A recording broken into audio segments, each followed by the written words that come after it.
የልጆቼ አባት በመኪና አደጋ ከሞተ በኋላ ነው ልጆቼን ለማሳደግ ብዬ ወደ ልመና የገባሁት።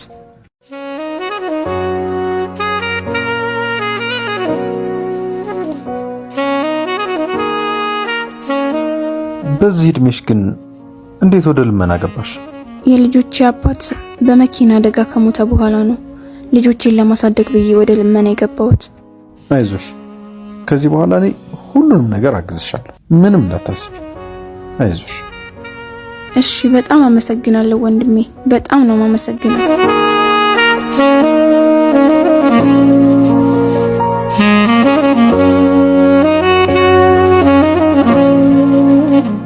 አንተ መስጠት እንዴት ደስ ይላል ግን በእናትህ። ከልብህ ነው ግን? አዋ፣ ምን ለማለት ፈልገህ ነው? አይ ማለቴ ስትሰጥ የሚያስደስትህ እነሱ ላይ የበላይነት ስለሚሰማ አሊያም ደግሞ ምናልባት እነሱ ስለሚተናነሱልህ ከሆነ ባትሰጥ አይሻልም? በለኝ ዳውን